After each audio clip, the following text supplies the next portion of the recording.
our next presentation this morning from Spectra7, Ms. Bonnie Tomei.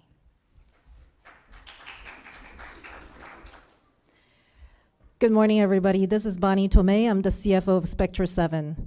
We are listed on the Toronto Stock Exchange Venture Exchange under the symbol of SEV and OTCQB of SPVNF. Today, my presentation may contain some forward-looking statements. So why Spectra7? We're very excited about what's coming up onto us because of a highly differentiated solution that we provide to data center connectivity market, which is anticipated to be about $1 billion by 2026. And our solution is already on its third generation. It's proven technology that we are offering to Tier 1 customers, and we have been able to provide a data center connectivity solution to already adopted by a Tencent, and of course they're very big in a Chinese data center. And with that, 2022, we accomplished a revenue that doubled 2021. And the reason for that, obviously, is our ability to serve our customer. Even though we're listed on Toronto Stock Exchange Venture Exchange, we're actually headquartered in San Jose.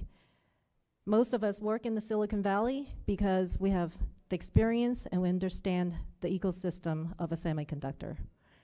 Now, we offer analog semiconductor, which is, I guess the other comparison would be a digital. Myself have been in the industry for almost 20 years. I can tell you that analog provide the holy grail, the most difficult to do in semiconductor.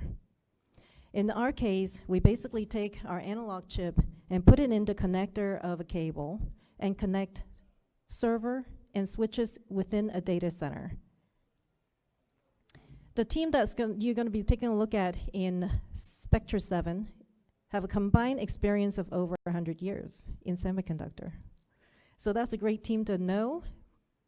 The technology team actually is a PhD in MIT. Our CMO is from Purdue, and of course our CEO in the audience, Raouf Halim, is from Georgia Tech.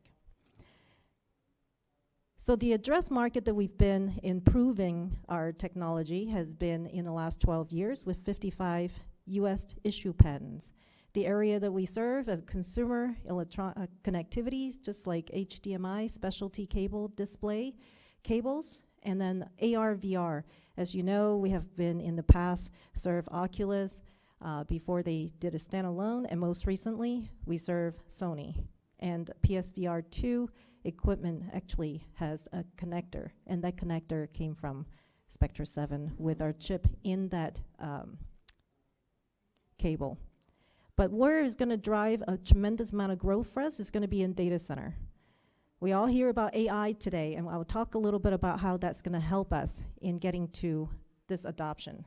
But because our technology is an analog chip that go into a copper cable to make it go very high speed, the adjacent market that we can also serve would be in the automotive, in switching systems, and in 5G infrastructure.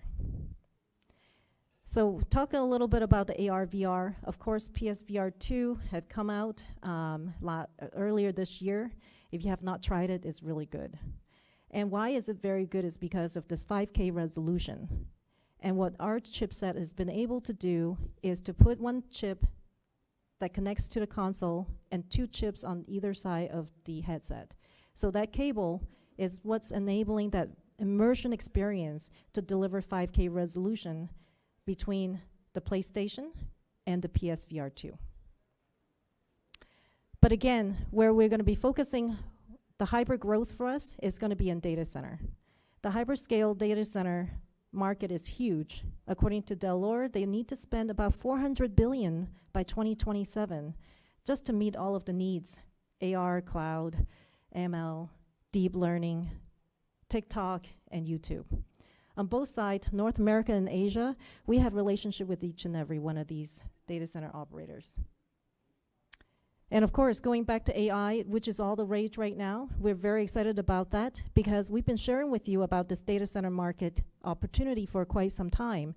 The hyperscales operators are very motivated in getting the better and faster connectivity from a server design. that will require higher connectivity. And of course, we've been sharing with you about the Tomahawk 5 from Broadcom that needs to go into switches and whatnot. Now, that's been thought that it's going to be here second half of this year, which is not far away. Although from where we are standing, it may not be happening in the next couple of months yet. But having said that, AI is what's going to be driving the initial deployment of this 800G and 1.6 terabyte. And how is it that it's going to do that? Well, again, we're agnostic in terms of what goes in the rack, right? When you think about a data center that has servers and switches that are connected with cables like this, right? We don't really care if it's going to be an AI box or is it going to be a regular box. We don't care if it's InfiniBand or is it going to be a Arista switch. What we really care about is that interconnect between those servers and switches require a connection, and that connection could be provided by us. And the reason why is that Spectra7 has the lowest power, latency, lowest cost, and plug and play. So how did this opportunity came about? Well, this opportunity came about as the incumbent. Passive copper and optical have been dominating the connection. When you have those racks and racks of servers and switches, they've been just using a passive copper. When I say passive, it means that it's the same looking cable, except it didn't have chips in it to enable the speed. And this right here is a 4-meter cable at a 28 gauge. And what happened is that as the data rate goes up, as you can see at the bottom, 100 gig, 200 gig, 400 gig, passive will just get shorter and thicker. But by the time it gets to 800 gig, it's only 1.5 meters. If you think about this rack in the data center, on the top of the rack or middle of the rack, that the switch needs to connect to the server, it needs something that's longer than 1.5 gig, or meters, I should say. And therefore, the active copper is here to take advantage of that. And how do we compare? Well, the substitute products, instead of the DAC, which is a very short version of this, much thicker, would be an optical cable. Now, we all know optical, but optical is basically using fiber optics, using a converter that uses laser on top of a digital signal processor. Lots of components, but of course, that provided very high quality data connections over the kilometers. Do we really need that when you're just top of the rack or middle of the rack and just trying to connect a ton of your servers and switches together? No, because it's very expensive. The other option would be the new class of copper called electrical cable. And what they did was the optical guy says, oh, you know what? I could use copper and a digital signal processor just like the one I use for optical and see if this works. Well, guess what? The digital signal processors still use a lot of power. So you see here at 100 gig transmission on a QSFP, which is a 4-lane connector, you see that the electricity or the power use between AEC or AOC is not that different comparing to ours. But by the time you get to 800 gig, which is what AI needs, right? Which is what data center connection needs with the new 51.2 terabyte switches, is that you see that they use 20 watts, 28 watts per cable, and ours is a mere 2.4. So what we did was we actually lined up one of the AEC provider, you're looking at their 800 gig cable and looking at their data sheet, and we compare ourselves.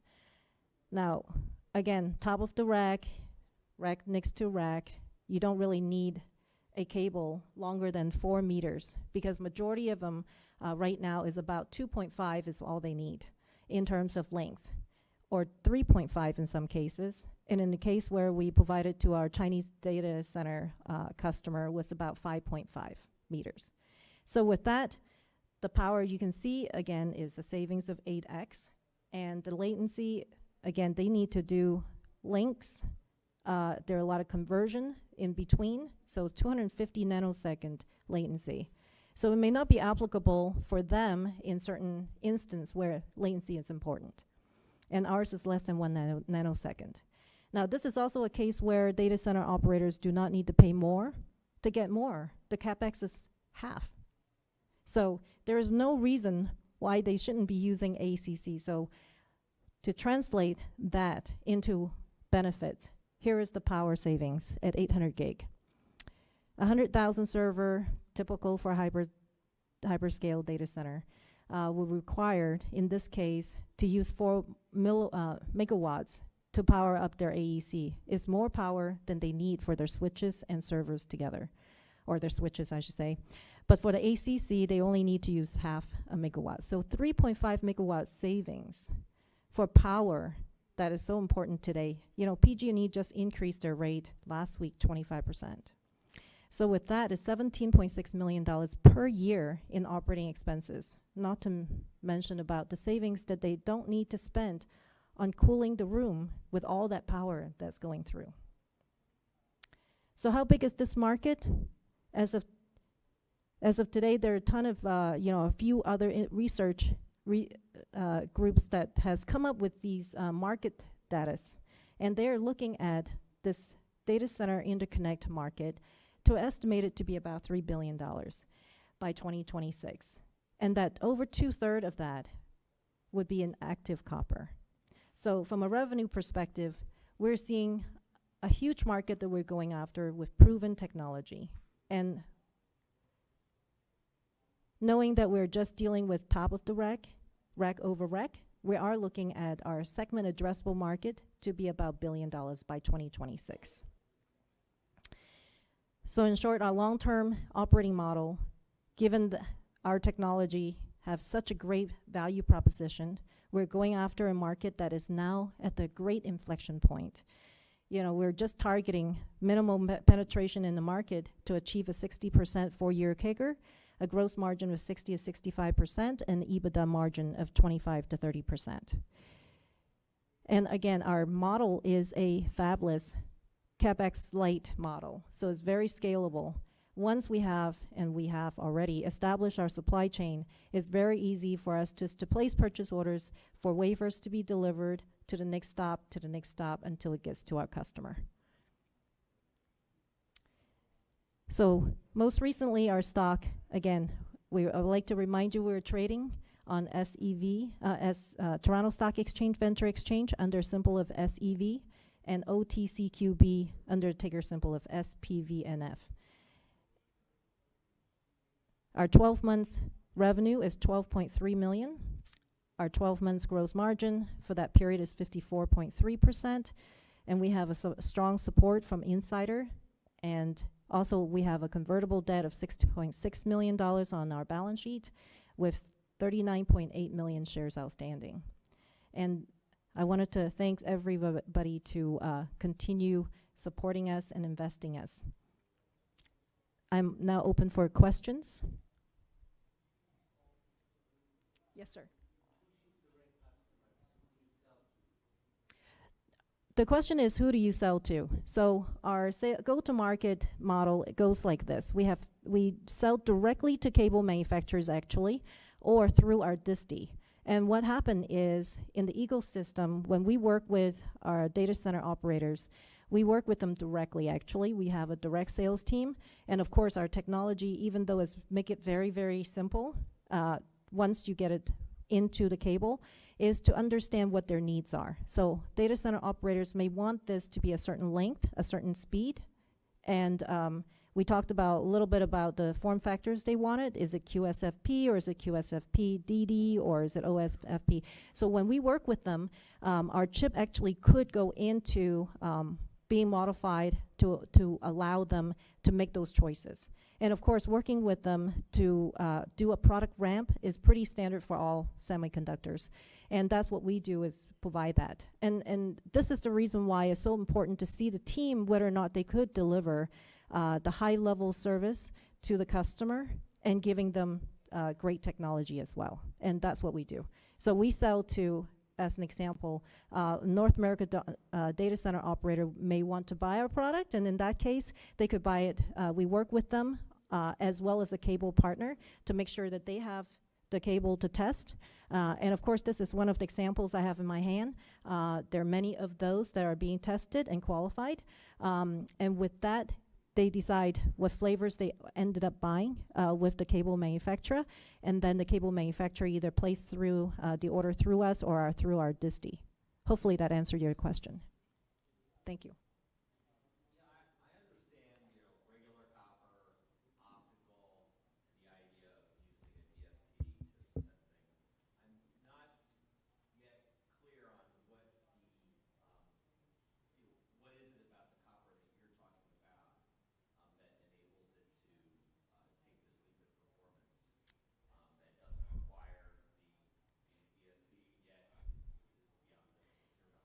Sure, no problem. So the question is, why is our technology not requiring a DSP?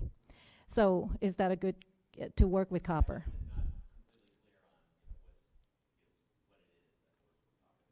Got it. So, so the question is, what is our technology that's different from DSP? How does it work with a copper cable? So, the great thing is an analog approach basically use a redriver, and what we do is with this wafer level package, if you will, is very, very small, and what it does is actually boost the signal of a copper, and so when the signal goes through this with a DSP is basically kind of, I guess it kind of does algorithm to do things from one end to the other, whereas in our case, an analog approach, we basically expand, basically boost the signal of the copper. It's like an amplifier. Yes, thank you. Sir.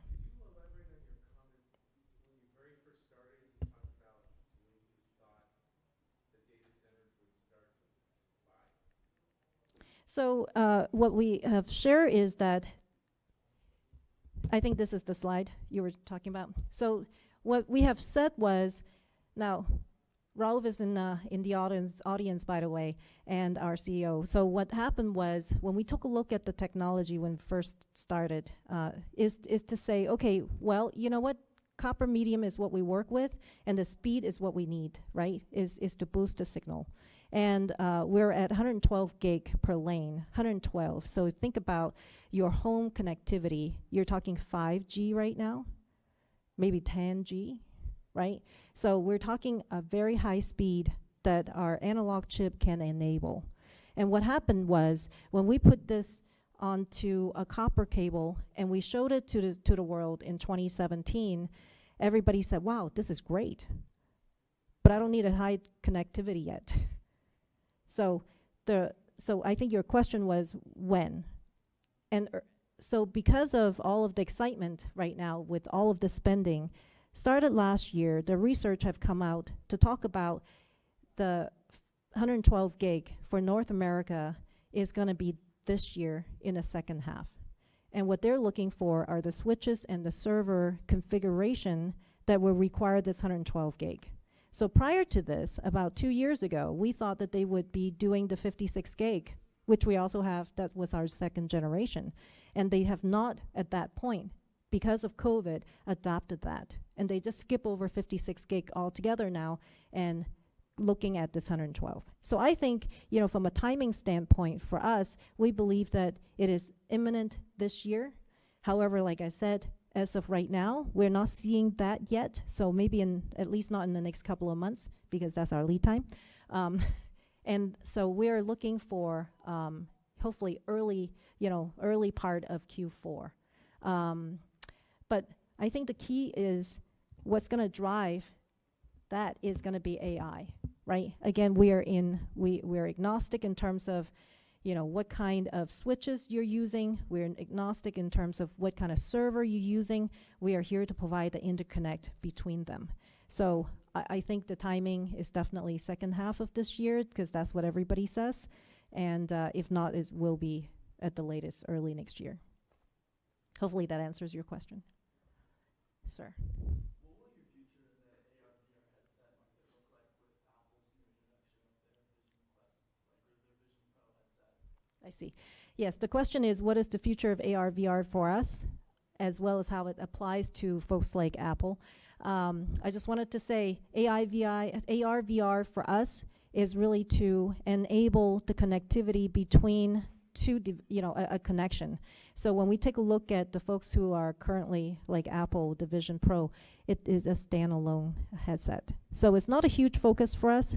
What we wanted to say is that it really proved point for us to show you that this is the team that you're investing in. This is a team that can handle and provide services to our T1 customer, and that our technology actually now has a lot of other applications, because as data rate is improving everywhere and requiring high speed, our technology definitely has a great place to be at. Sorry, Jeff. Hi. Have the manufacturers of the boxes that make the faster switches and servers, have they shipped yet, or when are they anticipated to ship? The question is for those folks who, the equipment maker who is supposed to ship the faster switches and servers, have they shipped yet? My understanding is that they have not. Any idea when? The question is when, second half of this year, that's what been said, yes. Right. Sir.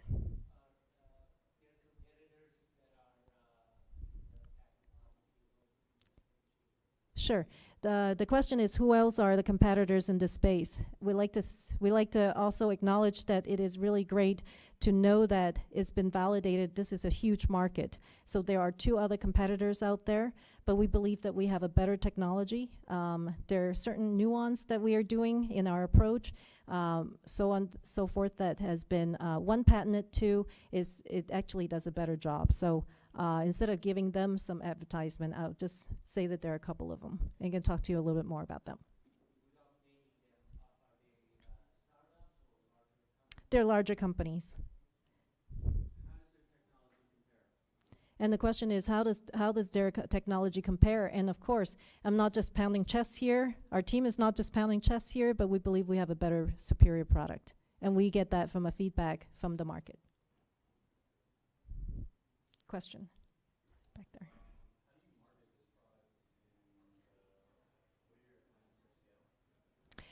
The question is, how do we market this product, and what is our plan to scale?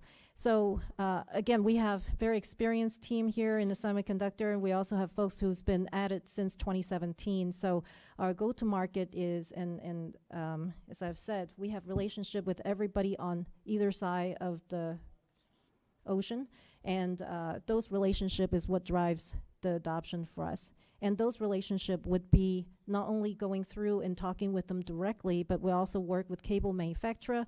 For example, this cable here in my hand is from Amphenol, as an example. So we will work both directly with the cable manufacturer as well as our end customer, which could be a hyperscaler, or it could be, on both sides, and making sure that we could deliver cables for them to test and qualified, and then to take the order is relatively simple, either going through a disti or through direct. The plan to scale is this. Because we're a fabless manufacturer, our ability to obtain, and of course last year getting supply chain was difficult, but I think that because we're working with very well-known North America data center operators as well as those in Asia, in order to get the supply and secure the supply is a lot of negotiation. And this is where relationship like the ones with Raouf and Aleem and myself and our supply chain that has many, many years of experience helps in securing that supply so that we can scale.